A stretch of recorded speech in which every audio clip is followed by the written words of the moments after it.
अशुद्धि के दिनों में महिला वर्ग के लिए जो निषेध किया जाता है वो मंदिर ना जाए, भगवान की पूजा न करें,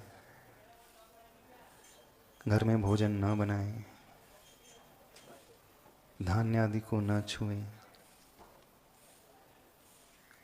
घर के सदस्यों को परसाई न करें, घी आदि को स्पर्श न करें, एकांत में अपने आप को रखें। इन सब के पीछे लॉजिक क्या है? इसे मानना चाहिए अथवा नहीं मानना चाहिए? ये पुरानी विचारधाराएं हैं, इनके पीछे कोई तथ्य भी है? चंदन षष्ठी व्रत की कथा जानते हो? उसके उपवास 6 वर्ष के लिए होते हैं, भाद्र कृष्ण षष्ठी में किए जाते हैं। थोड़ा सा उस कथा को और उसके पीछे छिपे हुए वैज्ञानिक तथ्य को और उसका मनोविज्ञान क्या होता है उसे आज समझने की कोशिश करते हैं। जैन व्रतों में बहुत सारे व्रत का वर्णन आता है और उसमें एक विशेष रूप से चंदन षष्ठी व्रत की कथा भी आती है। व्रत वैभव भाग, दूसरा भाग, उसमें कथा हमने पढ़ी। पहले उस कथा को समझ लेते हैं। उस कथा के पीछे जैन आगम में क्या कहा गया है, उसका प्रभाव किस किस पर किस रूप से पड़ता है, उसका वैज्ञानिक तथ्य भी थोड़ा सा समझने की कोशिश करते हैं। कथा तो यूं इस प्रकार की कही जाती है। दंपत्ति थे, उज्जैन नगर की घटना है। उसी उज्जैन नगरी में एक बार मासूपवासी मुनिराज का आगमन होता है, जिनका नाम अति मुक्तक मुनिराज था। सेठ जी बड़े धार्मिक थे।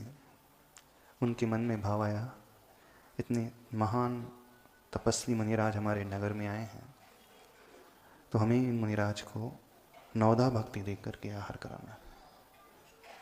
सेठ जी ने अपनी सेठानी से कहा, बहुत पुण्योदय से मुनिराज का समागम होता है, आगमन होता है, हमारे भाव बन रहे हैं कि मुनिराज का पड़गाहन हमारे यहाँ आए हो। सेठानी भी तैयार हो जाती है, लेकिन दूसरे दिन कुछ परिस्थिति बदल जाती है। सेठानी अशुद्धि से हो जाती है। सेठ जी कहते हैं, मुनिराज को तो आज पढ़ना है, पड़गान तो करना है। सेठानी कहती है, मैं कैसे करूं? सेठ जी बोलते हैं, किसी को पता नहीं चलेगा, इतने अच्छे अपन ने भाव भाए हैं, किसी को क्या जानकारी मिलेगी? आप तो हमारे साथ पड़गान कर लेना और आहार दान दे देना। और न चाहते हुए भी सेठानी को सेठ जी की बात माननी पड़ी और उन्हीं के आहार हुआ। और गुपचुप तरीके से सेठानी ने अशुद्धि की दशा में मुनिराज को आहार दे दिया। सेठ जी बहुत भावुक थे, गुरु भक्ति तो बहुत थी, लेकिन थोड़े से विवेक शून्य वो हो गए थे। अब मुनिराज आहार करके चले जाते हैं। 3 दिन के पश्चात ही उनकी ये गलती उजागर हो जाती है सेठानी की, और उन्हें दोनों को कुष्ठ रोग उत्पन्न हो जाता है। जब कुष्ठ रोग हो गया तो समाज में लोगों को कहने आ गया, अभी दोनों बड़े लज्जित, क्या किया जाए, क्या किया जाए। दिन बीतते गए, महीने वर्ष बीतते गए। कुछ वर्षों के पश्चात उस नगर में एक अवधि ज्ञानी मुनिराज का आगमन होता है। दोनों सेठ सेठानी मुनिराज के दर्शन करने जाते हैं और पूछते हैं, हे भगवान, हमारे ऐसे कौन से कर्म का उदय आया, ये दोनों ही रोगी हो गए, कुष्ठ रोगी हो गए हैं, अब हम ना धर्म कर सकते हैं, कुछ नहीं कर सकते, इसमें मूल कारण क्या है? चूंकि मुनिराज अवधि ज्ञानी थे, उन्होंने जान लिया और बताया कि आपने एक बहुत बड़ा अपराध किया, गलती की है। उस दशा में मुनिराज को आहार दान दिलवाया है और उसी का परिणाम कि शरीर में कुष्ठ रोग हो गया। अब दोनों अंदर ही अंदर बहुत ग्लानि से, पश्चाताप से भरते हैं और मुनिराज से निवेदन करते हैं, हे गुरुदेव, इस अपराध की क्या सजा होगी? आप तो हमें प्रायश्चित दे करके कृतार्थ कीजिए, ताकि हम उस दोष से ऊपर उठ सकें। करुणा भाव से ओतप्रोत होकर मुनिराज दोनों के लिए कहते हैं ऐसा करना। भाद्र कृष्ण षष्ठी के दिन आपको उपवास करना है और यह उपवास लगातार 6 वर्षों तक करना है। और उपवास भी कैसे करना है? मात्र आहार का त्याग नहीं करना है, बड़े भक्ति भाव से पूरा दिन धर्म में बिताना है, जिनालय में बिताना है, शास्त्र स्वाध्याय, सामायिक पाठ जाप आदि करते ही गृह कार्यों से निवृत्ति लेते हुए बड़े अच्छे परिणामों को अपने मन में पैदा करते हुए ऐसे भावों से उपवास करना। और दोनों ने प्रायश्चित स्वरूप उस व्रत को किया, लगातार 6 वर्ष तक किया। और जब 6 वर्ष के पूरे उपवास हो गए, उसका बड़े प्रभावना पूर्वक उद्यापन कराया। 6 जिनालय बनाए, 6 प्रकार से मुनिराज को औषध दान आदि दिया, 6 प्रकार के शास्त्रों को विराजमान कराया। मंदिर में ऐसे ऐसे उपकरणों का दान दिया जो नहीं थे। और जब ये व्रत पूरे हो गए और बहुत प्रभावना पूर्वक उन्होंने उद्यापन किया, तो उनका वो अशुभ कर्म जो उदय में आया था शांत हुआ। धीरे धीरे रोग भी शांत होता चला गया और कुछ समय के पश्चात वे पूर्ण स्वस्थ हो गए। इतना ही नहीं, जब उन्होंने इसका ये परिणाम देखा कि ऐसी भक्ति और व्रत करने से, उपवास करने से, प्रभु के प्रति समर्पण का भाव लाने से इतना लाभ हमें शारीरिक रूप में हुआ है, हमारी असाध्य बीमारी जो हमारी ही गलती से उत्पन्न हुई थी वो ठीक हो गई है, तो उनके परिणाम और धार्मिक होने लगे और उन्हें फिर संसार से विरक्ति सी आ गई। और दोनों ही सेठ सेठाजी ने दीक्षा ग्रहण कर ली। और दीक्षा, मुनि और आर्य का दीक्षा लेने के पश्चात अंत में बहुत अच्छे से समतापूर्वक परिणामों को रखते हुए इस देह को छोड़ा और स्वर्ग में जाकर के उत्पन्न हुए। स्वर्ग की आयु पूर्ण करके पुनः इस मनुष्य भाव को पाकर के आत्म कल्याण के लिए अग्रसर हो गए। और वह सेठ का जीव मुनि दीक्षा लेकर के उसी भाव से केवल ज्ञान प्राप्त कर लेता है और वह सेठानी का जीव पुनः दीक्षित होकर के आर्य का व्रत को ग्रहण करके 16वें स्वर्ग में इंद्र के पद को प्राप्त करता है।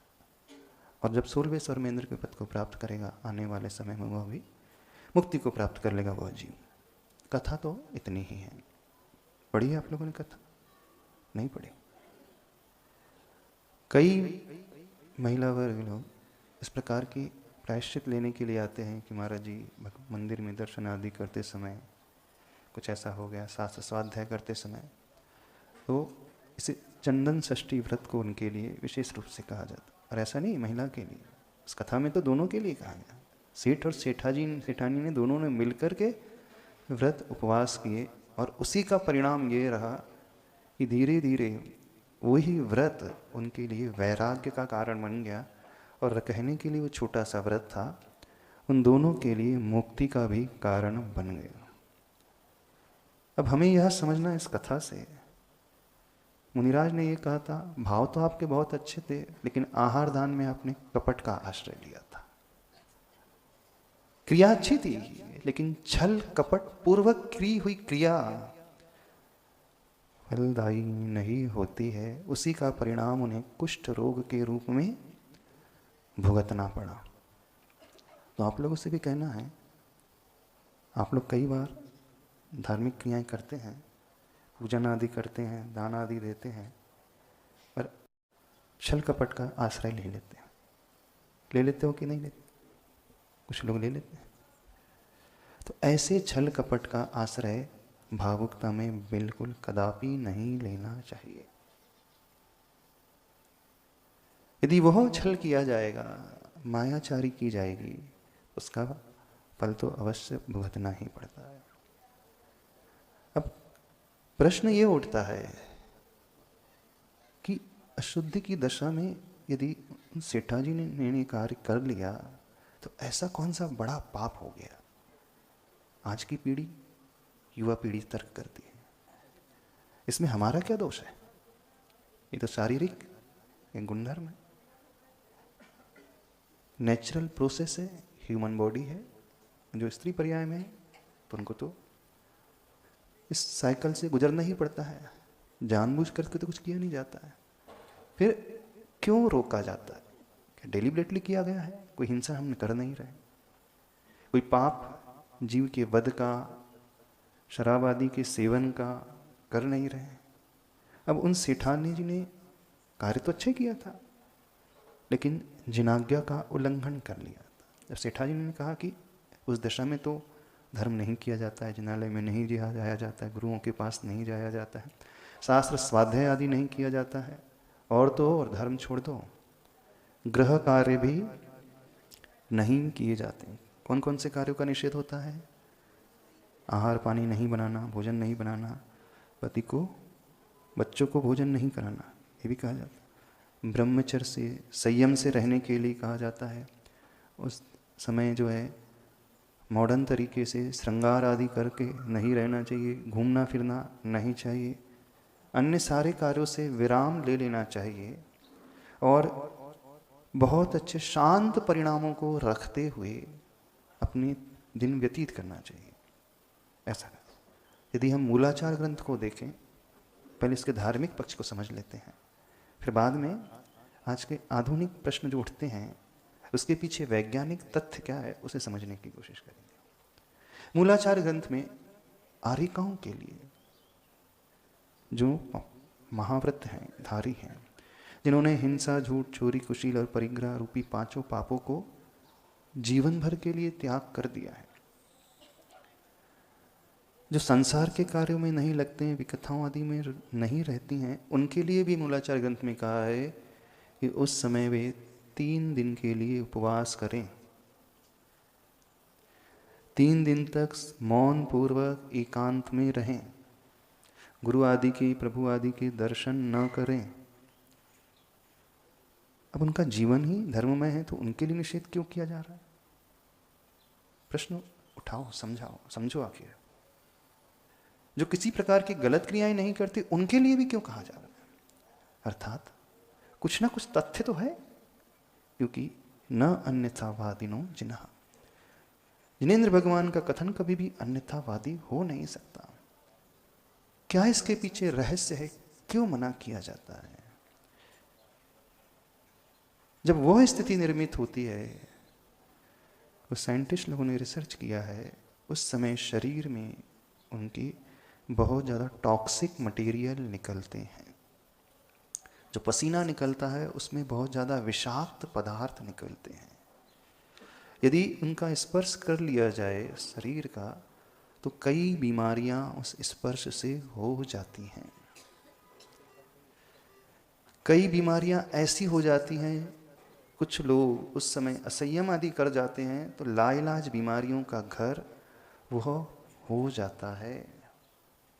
वह शरीर उस समय साधारण नहीं रहता है, वो नेचुरल ही है, क्योंकि पूरे महीने भर की विकृति जमा होकर के शरीर से बाहर निकलती हैं और वह सामान्य नहीं, विषाक्त जहरीला पदार्थ जैसा होता है। और मात्र शरीर से नहीं, चारों तरफ वातावरण भी उस समय प्रदूषित हो जाता है। आप लोगों ने सुना भी होगा, देखा भी होगा, यदि उन दिनों में कोई अचार, पापड़, बड़ी, छोले बना ले, स्वाद उनका विकृत हो जाता है। विकृत हो जाता है अर्थ क्या हो जाता है? जहरीले हो जाते हैं, उसमें जीवों की उत्पत्ति हो जाती है। और टॉक्सिक मटेरियल जो होते हैं, इस प्रकार के जहरीले मटेरियल होते हैं, उनके स्पर्श मात्र से, आसाम में जो टी बागान होते हैं, चाय के बागान होते हैं, कहा जाता है उस समय उन महिलाओं को, वहाँ पर स्त्री को प्रवेश नहीं दिया जाता है, क्योंकि यदि वो उनकी पत्तियों को छू लेते हैं तो उसका स्वाद दूषित हो जाता है। कई यूरोपियन कंट्रीज़ में यहाँ तक कि वो शराब को भी टच कर लेते हैं तो उसका स्वाद बिगड़ जाता है, निषेध है। फूल को टच कर लेते हैं तो फूल बहुत जल्दी कुम्हला जाते हैं, लाल से पड़ जाते हैं। क्यों आखिर ऐसा? हाँ, पापड़ आती है। इतना ही नहीं, इन्हीं वस्तु में, यानी जीवित वस्तु नहीं, जड़ वस्तु पर भी उसका प्रभाव पड़ता है, फर्नीचर आदि पर भी। कई साइंटिस्ट ने रिसर्च किया है, एक पुस्तक हमने देखी थी बचाओ बचाओ, उसमें कुछ उन्होंने मेंशन किया है, थोड़ा सा उस विषय को आपके सामने रखना चाहते हैं। साइंटिस्ट है SICC, उन्होंने कहा उस समय उन स्त्रियों के शरीर से एक मिनोकॉलिन नामक विषैला पदार्थ उत्पन्न होता है, जिससे स्पर्श से दूसरों के शरीर में अनेक रोग उत्पन्न हो जाते हैं। और उस जो विषैले पदार्थ को जब केमिकल फॉर्मुलेशन देखा गया तो वो बिल्कुल मैच करता है ऑक्सीकोलेस्टिन नाम के केमिकल से, वो एक जहरीला द्रव्य ही होता है। वो बहुत ज़्यादा इस प्रकार के साइड इफ़ेक्ट्स को पैदा करने वाला। इस विष का दुष्प्रभाव मनुष्य तिर्यंच प्राणियों में नहीं, जड़ वस्तु में भी देखा गया है। एक साइंटिस्ट हुए हैं डॉक्टर विसा, उन्होंने अपने वैज्ञानिक रिसर्च में सिद्ध किया है कि उस समय उन दिनों में उन सारी महिलाओं के शरीर से मोनोपॉक्सिन नामक जहरीला द्रव्य जो है रिश्ता है, और वो पसीने आदि में भी रहता है। मात्र पसीने में भी नहीं, उनके शरीर से स्पर्श की हुई वायु भी जो है वो जहरीली हो जाती है। ये कुछ साइंटिस्ट के रिसर्च हैं, मेडिकल साइंटिस्ट के।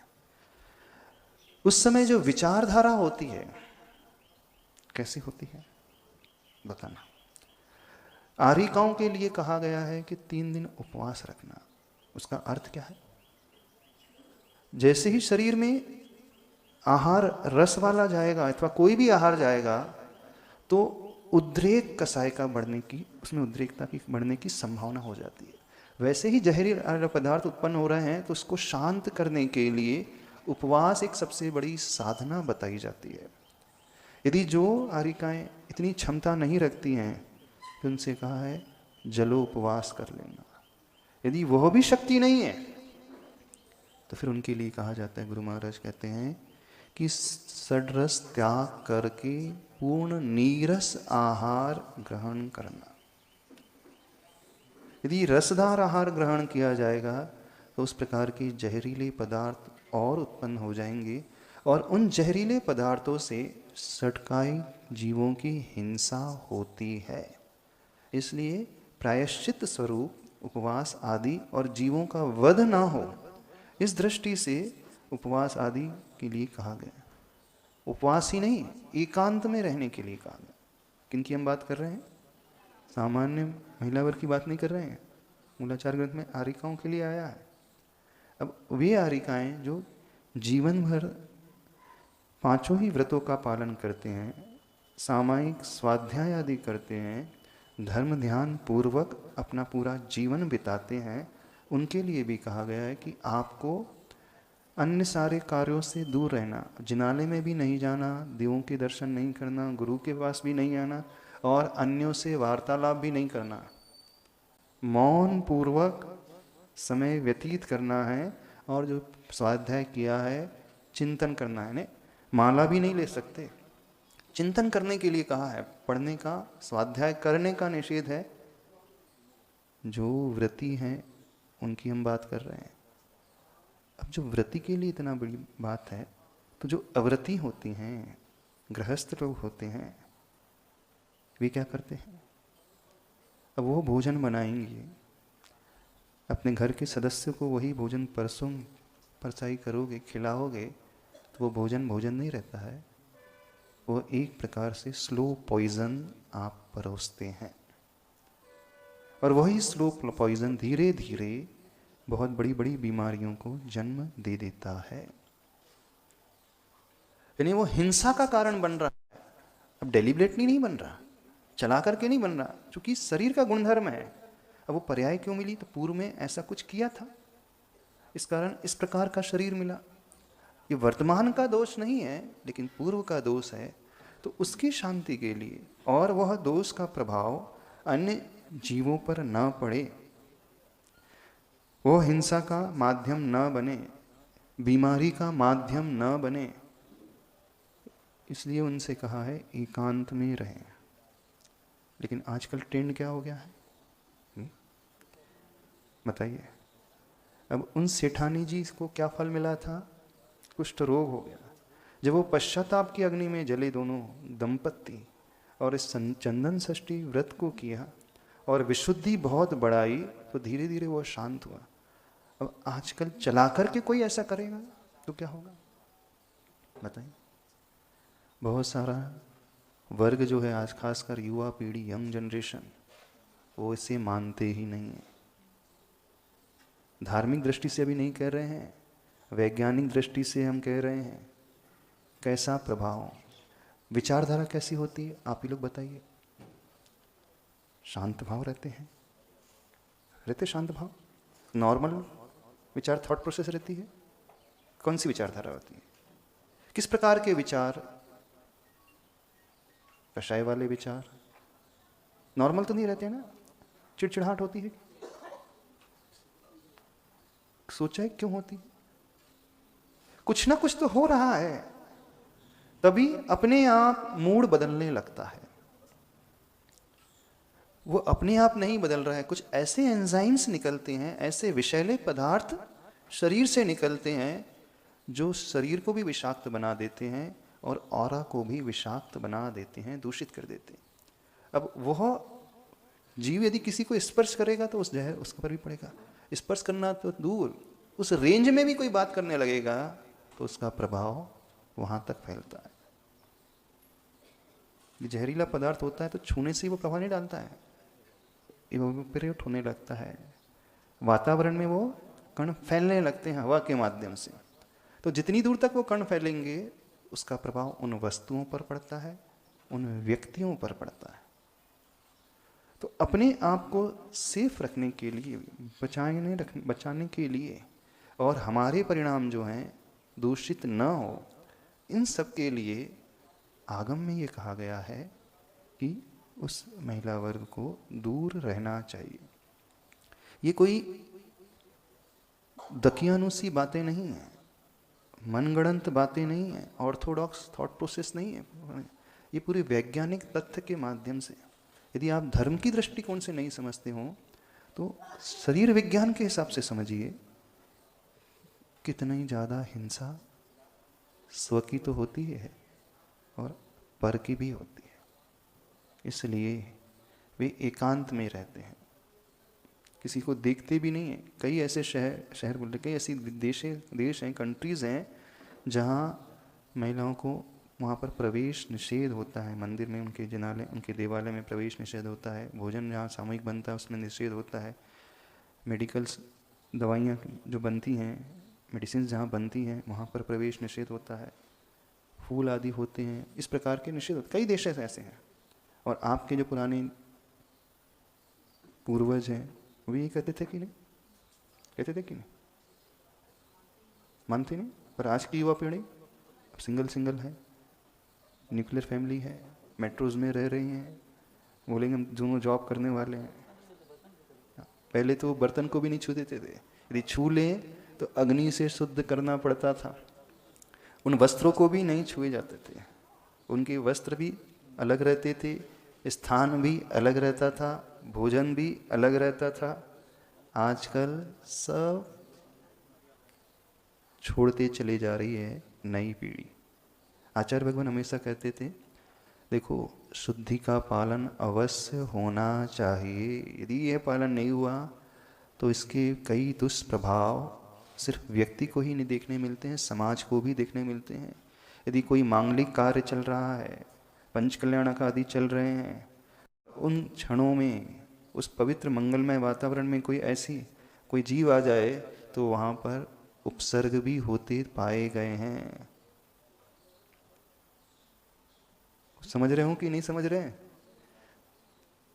तो धार्मिक दृष्टि से, आस्था की दृष्टि से, वैज्ञानिक दृष्टि से, स्वास्थ्य की दृष्टि से, और यदि आप वात्सल्य प्रेम भाव रखते हैं अपने वालों के प्रति तो उस दृष्टि से भी अपने आप को बचाना चाहिए, अपने अच्छे भविष्य के लिए और उनके अच्छे भविष्य के लिए। तो ये चंदन षष्ठी व्रत जो था मूल रूप से उसके प्रायश्चित स्वरूप था। जब वह धर्म के क्षेत्र में आकर के वो कार्य कर जाते हैं, भावुकता में करते हैं, उद्देश्य तो होता अच्छा, लेकिन उस समय नहीं करना चाहिए। हम लोगों का चातुर्मास दिल्ली हुआ, पुणे हुआ, तो वहाँ पर तो व्यवस्था बना दी है कि सात्विक भोजनालय, यानी जिन्हें कोई परेशानी आती है, घर में कोई मेंबर ही नहीं है, दोनों वर्किंग है, हस्बैंड और वाइफ, अथवा वाइफ अकेले है और हस्बैंड अकेले है, कौन बनाएगा? तो जो इस कुप्रथा को बंद करने के लिए एक व्यवस्था शुरू की गई, भोजनालय में शुद्ध भोजन मिलेगा, टिफ़िन सिस्टम है, आप जाइए वहाँ पर शुद्ध भोजन लीजिए, टिफ़िन से आपको भोजन नहीं, कम से कम 3 दिन तो वह शुद्ध भोजन करिए, अशुद्धता से अपने आप को बचाइए। उसका प्रभाव एकदम से समझ में नहीं आता है, धीरे धीरे ग्रेजुअली उसका प्रभाव शरीर में देखने में मिलता है, उसका प्रभाव मानसिक विचारधारा में देखने को मिलता है। वातावरण भी दूषित हो जाता है और बीमारियां होती हैं सो अलग। और धर्म की दृष्टि से जो पाप तो है ही, क्यों पाप है? क्योंकि जिनेंद्र भगवान की आज्ञा का उल्लंघन किया जा रहा है। जो इसे नहीं स्वीकार रहा है, जिनेंद्र भगवान की आज्ञा को नहीं स्वीकार रहा है, तो समझना भगवान को ही नहीं स्वीकार रहा, उसकी श्रद्धा भी नहीं रह गई। कुछ लोग कहते हैं ना, कुछ बातें तो लिखी रहती हैं शास्त्रों में, नए जमाने में कौन विश्वास करे, सब चलता है आज के ज़माने में, कोई फर्क नहीं पड़ता है। पर किसको क्या पता चलता है? नहीं, ऐसी धारणा बिल्कुल नहीं बनाएं। शुद्धि का पालन होना ही चाहिए। उस समय दवा का सेवन भी किया जाए तो दवा भी विकृत हो जाती हैं। यदि आप किसी को दवाई भी बच्चों को पिलाओगे तो वो भी विकृत हो जाती है। उद्देश्य नहीं होता है, लेकिन शरीर से उस प्रकार के विषाक्त विषैले पदार्थ, जो कुछ एंजाइम्स होते हैं, निकलते हैं, वो नेचुरल प्रोसेस से कोई रोक नहीं सकता। तो आप लोग फॉलो करना। यदि किसी से गलती हो गई है तो आचार्य भगवान कोई भी जब जाता था तो उनके लिए चंदन षष्ठी व्रत की ही कहते थे कि हर महिला वर्ग को इस व्रत को तो अवश्य करना ही चाहिए। जान करके नहीं गलती होती, कई बार अपने आप ही हो जाता है, उस समय वो क्या करे। हाँ, जो पेशेवर हैं, जॉब कर रहे हैं, होना तो ये चाहिए कि करना ही नहीं चाहिए। अब लेकिन जहाँ मनी है, पैसा दिखता है, तो सब कुछ छूट गया। आप कौन जानते हैं कि कौन व्यक्ति कैसा है, शुद्ध है कि नहीं? पूरे 300 दिन जो काम करना ही है, एवरीडे जाते हैं, अटेंड करेंगे, उन्हीं से आप मिलोगे, बात करोगे। अब जो नई पीढ़ी है, कुछ डॉक्टर्स भी बोलते हैं आजकल के ज़माने में चलता है, कुछ फ़र्क नहीं पड़ता है। तो एकदम से इफेक्ट नहीं आएगा बॉडी में, धीरे धीरे इफेक्ट आता है। कुछ ऐसे एंजाइम्स उन्होंने रिसर्च किया, मोनोपॉक्सिन नाम का एक विषैला पदार्थ है, अथवा ऑक्सीकोलेस्टिन नाम से वो इक्विवेलेंट उसको मैच करता है केमिकल फार्मूला। ऐसे एंजाइम्स जो निकलते हैं वो शरीर को भी इस प्रकार से दूषित कर देते हैं और वातावरण को भी दूषित कर देते हैं, हवा को भी दूषित कर देते हैं। और स्पर्श करने से वो जहरीला पदार्थ का प्रभाव उन वस्तुओं तक भी, जड़ वस्तु तक भी होता है। जब जड़ वस्तु पर यह असर होता है, जो व्यक्ति हैं, अन्य जीव हैं, उन पर कैसे नहीं असर होगा? उसका असर फिजिकल ऑब्जेक्ट पर, शरीर पर और विचारों पर भी पड़ता है, और ऑरा पर भी पड़ता है। उसका ऑरा भी दूषित हो जाता है। कितना भी वो कोशिश क्यों ना करे, वो जीव, वो उस प्रकार के ऑरा को व्यवस्थित रख ही नहीं सकता, क्योंकि उसके हाथ में ही नहीं है। ये प्रकृतिगत दिया हुआ है, व्यवस्था है, उससे कोई नहीं बच सकता। तो एक पुरुषार्थ करना चाहिए, आप उस समय बहुत अच्छे से शालीनतापूर्वक, उदासीनता भरा आचरण करें। इधर उधर घूमना फिरना बंद, सजना धरना बंद, भोजन बनाना बंद, नीरस आहार। बड़ी विचित्र बात लगती है जब आर्यिकाओं के लिए कहा कि 3 दिन उपवास रखो, अथवा नहीं है तो जल उपवास, अथवा नहीं है तो फिर एकदम नीरस आहार लेना है। यदि सरस आहार लिया जाएगा तो पित्त और भड़केगा, शरीर में और विषाक्त मटेरियल जो है, एंजाइम्स और ज़्यादा पैदा होंगे, भावनाएं और ज़्यादा दूषित होने की संभावना बढ़ जाती है। तो उसमें कंट्रोल रखने के लिए ये विधि बताई गई है। और धर्म की दृष्टि से जो जीवों की हिंसा होती है, उसे रोकने के लिए और उसके प्रायश्चित स्वरूप ये कहा जाता है। तब उन सेठ जी ने जो कार्य किया था, उसका परिणाम उन्हें कुष्ठ रोग के माध्यम से मिला। फिर बाद में जब गुरुदेव से पूछा, मुनि महाराज ने बताया कि आपने छल कपट पूर्वक धर्म की क्रियाएं की थी। तो एक बात और समझ लें, कपट पूर्वक धर्म नहीं होना चाहिए। आप लोग धर्म के क्षेत्र में कई बार छल का आश्रय ले लेते कि नहीं? चौकी में भी आहार आदि देना है, हमारे लिए, हमारी तो शुद्धि है, मन शुद्धि, वचन शुद्धि, काय शुद्धि बोल दी ना, शुद्धि हो गई। नहीं, देखना चाहिए। हाँ, भाव बहुत अच्छे हैं आपके, पर भाव शुद्धि वहाँ पर नहीं रहेगी, क्योंकि आप जान करके गलत कर रहे हैं। द्रव्य शुद्धि तो है ही नहीं, भाव शुद्धि भी नहीं, क्योंकि भावों में छल आ गया। इंटेंशन ठीक था लेकिन भावों में छल आ गया, कपट का भाव हो गया, तो वो धर्म फलता नहीं है, उसका फल तो भुगतना ही पड़ता है। तो अपने आप को देखें, और जो माइंडसेट बना करके रखा है आज की युवा पीढ़ी ने, उनसे भी कहना है ऐसा माइंडसेट ना बनाएं। इसका बहुत दुष्प्रभाव शरीर पे पड़ता है, हमारे विचारों पर पड़ता है, हमारी सराउंडिंग में पड़ता है। जिन लोगों के साथ यदि आप मिलोगे तो उन पर भी उसका प्रभाव पड़ेगा। और जो जीवों का वध हो ही जाता है, जिसे रोक नहीं पाते, कोई नहीं रोक सकता। शास्त्रों में वर्णन आता है कि इस शरीर में पसीने आदि के माध्यम से, और जहाँ जहाँ मल स्थान होते हैं वहाँ असंख्यात सम्मूर्छन जीव उत्पन्न होते ही रहते हैं। कौन से सम्मूर्छन? पंचेंद्रिय संगी मनुष्य भी। और महिलाओं के शरीर में वो ज़्यादा मात्रा में उत्पन्न होते हैं सामान्य दिनों में, और उन दिनों में विशेष रूप से उनकी उत्पत्ति की संख्या बढ़ जाती है। तो वह जो हिंसा होती है उसके प्रायश्चित स्वरूप वह नीरस आहार अथवा उपवास रखा गया। इस सरस आहार लिया जाएगा तो और इस प्रकार का एंजाइम्स का पैदावार होगा, उसकी उत्पत्ति और अधिक होगी और उसमें अधिक हिंसा होगी। तो उससे बचने के लिए, तो यदि आप अपने बच्चों से प्रेम करते हैं, परिवार के सदस्यों से प्रेम करते हैं, और धर्म के ऊपर, गुरु के ऊपर, प्रभु के ऊपर श्रद्धा रखते हों, तो जिन आज्ञा के विरुद्ध न जा करके इस नियम का पालन अवश्य करना ही चाहिए। और इस चंदन षष्ठी व्रत को तो हर महिला वर्ग को अवश्य करना ही चाहिए। 6 वर्ष तक लगातार होते हैं, वर्ष में सिर्फ एक ही दिन है, भाद्र कृष्ण षष्ठी के दिन, और बड़े अच्छे से उसके पश्चात उद्यापन करना चाहिए। नहीं, आगम में तो इसका वर्णन 6 आया, 6 साल तक लगातार आया है, फिर उसके बाद भी करते रहो तो कोई बाधा नहीं, दोष तो है ही नहीं इसमें, पुण्य ही मिले। उद्यापन जो है उसकी प्रभावना के लिए, देखो हमने व्रत किए हैं ताकि लोगों को प्रेरणा मिले, इसलिए उद्यापन किया जाता है। बाद में भी कर सकते, कोई बात नहीं, व्रत कभी भी व्यर्थ नहीं जाता है। अब जो शक्य हो सकता है वही कर सकते हैं, जो शक्य से विपरीत होता है उसे नहीं कर सकते। शक्य का अनुष्ठान ही होता है, तो जो अवॉइड कर सकते उसे अवश्य अवॉइड करना ही चाहिए। मान लीजिए अब आप कहो कि हर में 2 ही 3 मेंबर है तो करना ही पड़ेगा, तो क्या जहर खिला दो क्या? कुछ नहीं तो जहर थोड़ी परोसोगे। आप मान करके चलना, स्लो पॉइजन परोसते हैं, तात्कालिक वो दिखता नहीं है, धीरे धीरे शरीर में रिफ्लेक्ट करके आता है बीमारी के रूप में।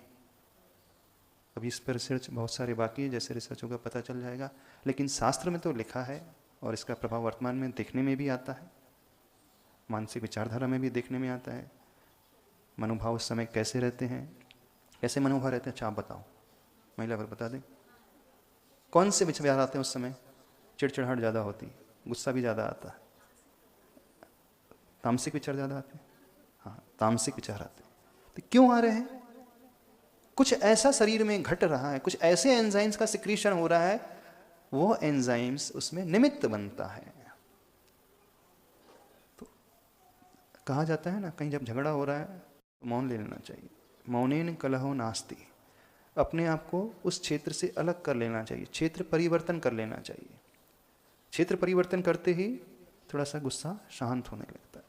अब ऐसी प्रक्रिया शरीर में घट रही है तो कहा जाता है उसे मौन ले लेना चाहिए, एकांत में रहना चाहिए, उस परिसर से दूर रहना चाहिए, वस्तुओं को, व्यक्तियों को छूना नहीं चाहिए। यदि इससे विपरीत करोगे तो उसका साइड इफेक्ट भुगतने के लिए तैयार रहना पड़ेगा।